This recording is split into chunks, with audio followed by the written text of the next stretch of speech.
La realidad es que si vamos a hacer cortos y directos, la versión remake live action de Cómo entrenar a tu dragón es literalmente la misma película a la original, a la versión animada que vimos en el año 2010. Plano a plano, escena tras escena son exactamente la misma película, salvo alguna que otra pequeña diferencia o agregado o modificación que se hizo en esta nueva versión. Y eso vamos a estar viendo y analizando en este video. Así que sean bienvenidos a Nunca se dijo peor y adentrémonos en una nueva interacción dentro de esta nueva moda que hay en la industria cinematográfica de adaptar clásicos animados a acción real. Hablemos de Cómo entrenar a tu dragón 2025.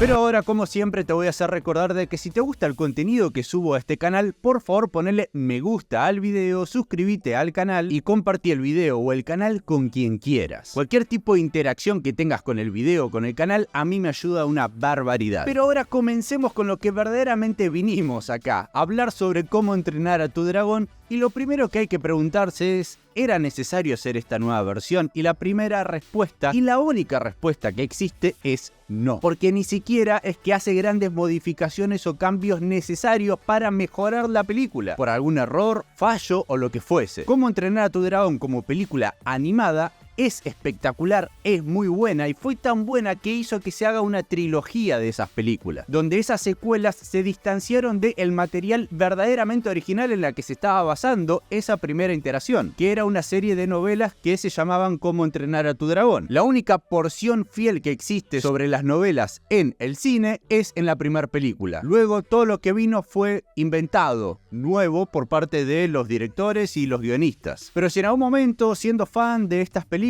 cuando eras chico o adolescente como en mi caso y veíamos esta trilogía y nos preguntábamos, uy, ¿qué tan copado se podría llegar a ver esto en live action? Bueno, acá tenés la respuesta. El director de esta nueva película, quien fue también quien estuvo participando en la dirección y el guión de la película animada, al enterarse que DreamWorks y Universal estaban preparando, tenían la idea de hacer un live action, el tipo básicamente dijo, mirá, yo estoy completamente en contra de que se haga esto, porque no es necesario. Es subirse a una moda que comenzó mal para mí, Disney con su live action, y que desde mi punto de vista recién este año pudimos ver su mejor producto, con Lilo y Stitch. En todos los live action anteriores de Disney para mí hay más fallos que certezas. Pero acá, como el estudio estaba empecinado en que esto lo iban a hacer, guste o no guste, el director dijo, está bien, bueno, me voy a encargar yo de hacer el live action, porque no quiero que nadie arruine mi creación. Y así fue como el tipo vino, se encargó de este producto y de su realización e hizo una adaptación. Acá es cuando uno tiene que decir adaptación fiel, porque lo que realizó es una versión plano a plano, escena tras escena, secuencia tras escena, diálogo tras diálogo de lo que se vio en la versión original, en la versión animada, simplemente que tomó todo lo que ya se había hecho antes y lo llevó a la versión live action. Se tuvieron que saltar un montón de pasos en la preproducción. Debe haber sido algo bastante sencillo de llevar a cabo, de desarrollar esta película, porque encima hasta el storyboard de cómo se van a realizar los planos y las secuencias en cada una de las escenas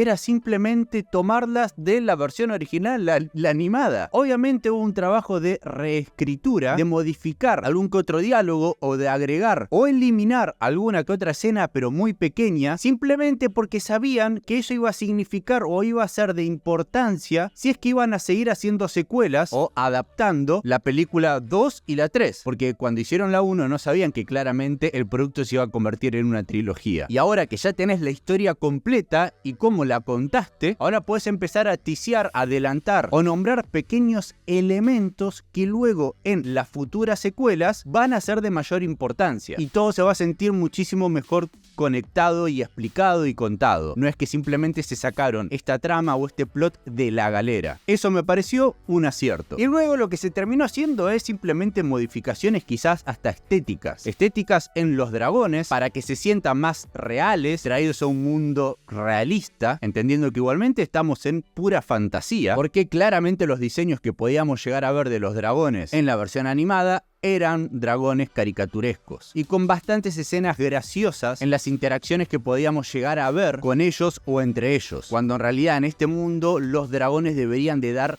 terror, miedo, para justificar el hecho de que los humanos quieran cazarlos. Y como también pudimos llegar a tener modificaciones estéticas en algún que otro personaje, pero que igualmente no es de mayor importancia o relevancia para la trama misma de la película. Pero habiendo dicho todo esto, la segunda pregunta más importante que hay que responder es: ¿termina siendo buena esta película? Y la respuesta, corta y concisa, es sí.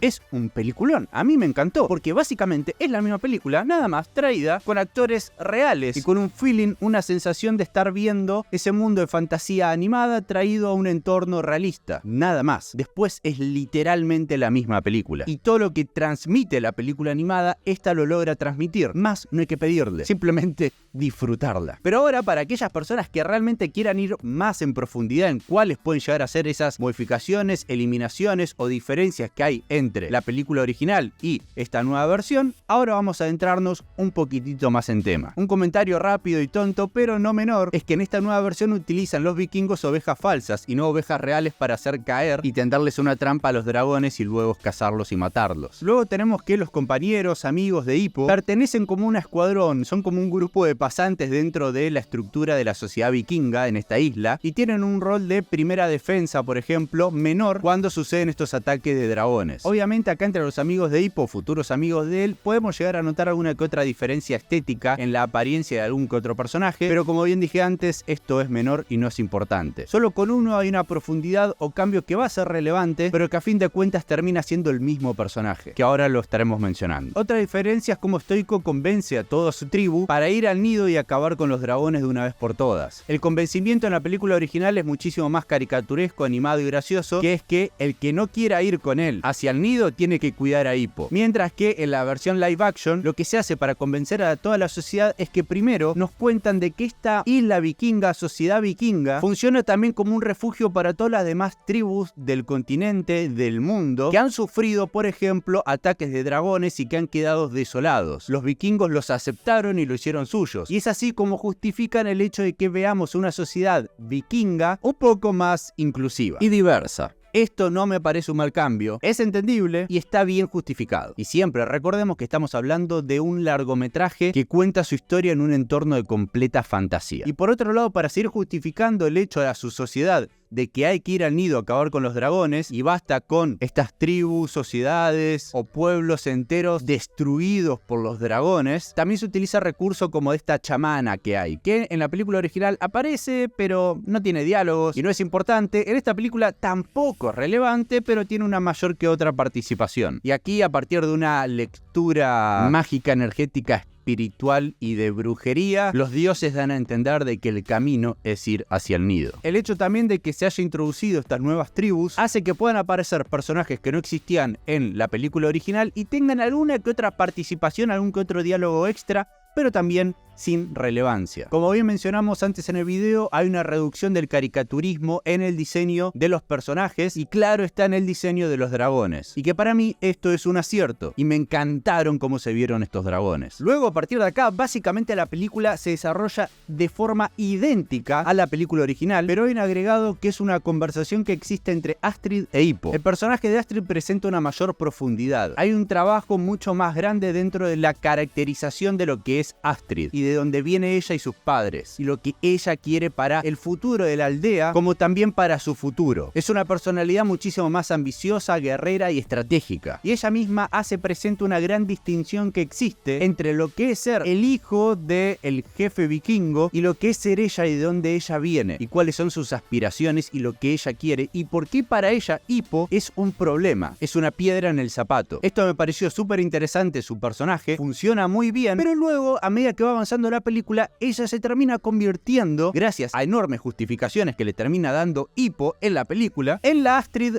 de toda la vida. Por otro lado, tenemos que queda muchísimo más claro cuál es el punto ciego y cómo funciona el punto ciego de los dragones, cosa que para mí en la película animada eso no queda del todo bien explicado. Acá se muestra de manera explícita cómo funciona. Hay también una mayor relación entre los niños protagonistas y sus padres y cuál es la relación con ellos. Todos sabemos y entendemos que lo que es esta primera película y lo que es esta saga o trilogía es la exploración entre los vínculos de padres e hijos, y junto con este agregado que es muy pequeño, es menor, pero creo que aporta y suma, se puede seguir viendo esa exploración en los otros niños y cómo a ellos les afecta. Y acá es cuando llegamos a la primera vez que básicamente se elimina, no es que se modifica, acá se elimina una escena literal, que es esta infiltración que hace Chimuelo e Hippo a su propia aldea y en donde casi Astrid los descubre. Esto funciona muy bien en un entorno caricaturesco y animado porque es gracioso, pero en un entorno realista esto no funciona muy bien, no hubiese sido creíble y está bien que lo hayan eliminado. Y también se elimina una escena que acá es para mí el punto más importante dentro de las modificaciones que hay en esta película, que es cómo Hippo se da cuenta de que internamente los dragones son inflamables. Al generar este gas y luego escupirle fuego, ellos van a explotar por dentro. Y eso va a ser importantísimo para luego poder confrontar y eliminar y vencer al dragón reina del final de la película, que de igual modo se termina venciendo de una manera similar al dragón, pero jamás en la película nueva se explica que Hippo sepa que si se les lanza fuego cuando ellos están preparando el gas interno, eso es una gran debilidad para los dragones. Simplemente en el final de la película eso ocurre, lo hace y vencen al dragón. Pero esa escena en particular, donde se revela cómo funciona esa parte de los dragones, no se cuenta y no se muestra en la nueva versión. Por otro lado, tenemos escenas más extendidas y mejor hasta filmadas, entretenidas e interesantes, que son las peleas y combates contra los dragones como también entre dragones. Eso también me pareció un acierto y me gustó muchísimo verlo en el cine. Y una de las cosas que había comentado más atrás en el video está muy relacionado con esto que voy a decir ahora, que es que se hace más presente el hecho de que la madre de Hippo no está y lo que le pasó a ella. Básicamente ya en esta película te dejan en claro que algo sucedió, que los dragones se la llevaron y que eso también es una fuerte justificación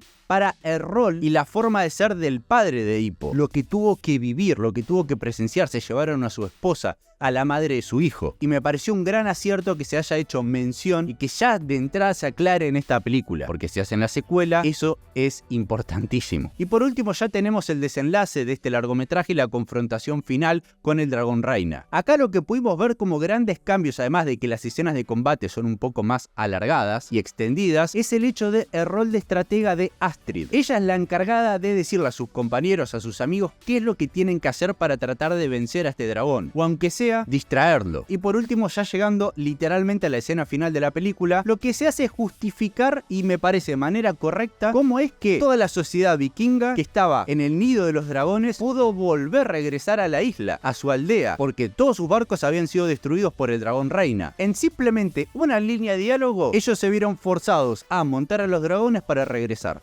Punto. Y la película termina, no hay mucho más que comentar, pero si hay algo que quiero decir saliendo de las diferencias y demás, que es una cuestión de cómo me siento yo cuando veo esta película, y que a revisitar la versión animada y ver nuevamente la live action, es que esta película me encanta. La animada y la actual me parecen espectaculares. No sé, antes de chico, de adolescente, no me había pegado de esta manera, pero ahora me emociono, hasta me emocioné más viendo la versión live action que con la animada. Creo que hay algunas escenas que funcionan mucho mejor en la live action, pero hay tantas otras que por ser caricatura, por ser un diseño animado, también funciona mejor dentro de ese entorno algunas escenas. Y hay otras que simplemente están a la misma altura, pero la secuencia del vuelo, de ese gran primer vuelo de Chimuelo e Hippo,